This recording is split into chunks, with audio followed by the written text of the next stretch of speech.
Dok radovi na stadionu u Kranjčevićevoj polako ulaze u ozbiljnu fazu, među navijačima Dinama sve više raste uzbuđenje oko jednog pitanja: gdje će biti smješteni Bad Blue Boysi?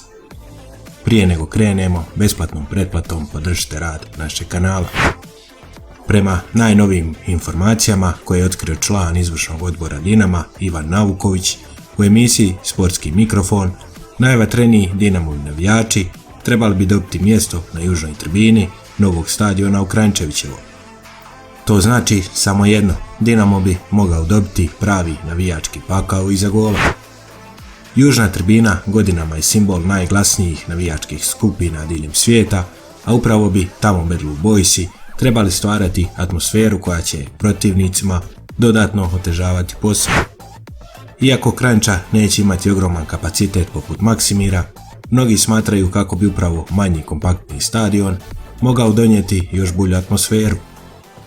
Navijači će biti bliže terenu, a buka s tribina mogla bi imati ogroman utjecaj tijekom utakmica.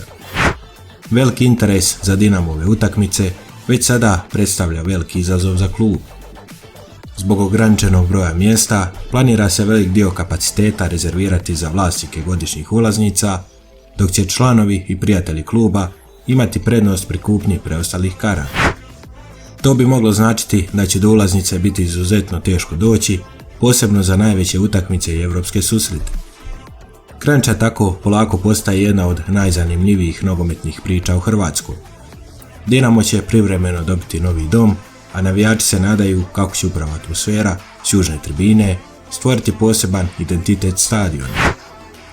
Jedno je sigurno: ako Bad Blue Boysi zaista završe iza gola, protivnike u Kranjčevićevoj čeka prava buka, pritisak i vatrena atmosfera.